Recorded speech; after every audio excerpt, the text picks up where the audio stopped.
ഈ black pop എന്ന് പറഞ്ഞ വിശേഷണത്തെ കുറിച്ച് കേട്ടിട്ടുണ്ടോ? ശരിക്കും അതെന്താ സംഭവം എന്ന് അറിയാമോ? ബ്ലാക്ക് പോപ്പ് എന്ന് പറയുന്ന വിശേഷണം സൊസൈറ്റി ഓഫ് ജീസസ് അല്ലെങ്കിൽ ഈശോ സഭക്കാരുടെ സുപ്പീരിയർ ജനറലിനെ വിശേഷിപ്പിക്കാൻ വേണ്ടി ഉപയോഗിക്കുന്ന ഒരു പദമാണ്.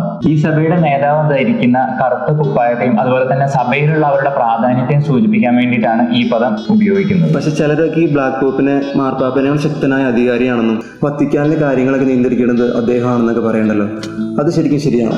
അതെന്ന് പറയുന്ന ഒരു കോൺസ്പിറസി തിയറി മാത്രമാണ്. സഭയുടെ ചരിത്രം ഇതിനൊരു അംഗീകാരം കൊടുക്കുന്നില്ല.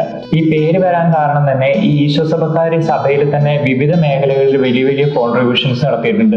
ദൈവശാസ്ത്രം, വിദ്യാഭ്യാസം, അതുപോലെ തന്നെ സയൻസ്, അങ്ങനെ പല മേഖലകളിലായിട്ട് വലിയ വലിയ കോൺട്രിബ്യൂഷൻസ് കൊടുത്തിട്ടുണ്ട്. അപ്പോൾ ഇതിന്റെയൊക്കെ പേരിൽ ചില ഭയങ്ങൾ ഉണ്ടായിട്ട് കുറച്ച് പേര് പ്രചരിപ്പിച്ചിട്ടുള്ള അപവാദങ്ങളാണ് ഇതൊക്കെ. കത്തോലിക്ക സഭയുടെ പരമാധികാരി മാർപ്പാപ്പയാണ്. ജെസ്യൂട്ട് സുപ്പീരിയർ ജനറൽ ആകട്ടെ ഈശോ സഭയുടെ മാത്രം അധികാരിയാണ്. അപ്പൊ ശരിക്കും ഈ ബ്ലാക്ക് പോപ്പ് എന്നത് ഒരു നിക്നെയിം പോലെ രൂപപ്പെട്ടു വന്നതാണല്ലേ? അതെ. നമ്മൾ സഭയെ പറ്റി കൂടുതലായിട്ട് പഠിക്കുമ്പോൾ ബ്ലാക്ക് പോപ്പ് എന്ന് പറയുന്ന ഒരു രഹസ്യ പാപ്പയോ ഉള്ളതായിട്ട് നമ്മൾ കാണുന്നില്ല.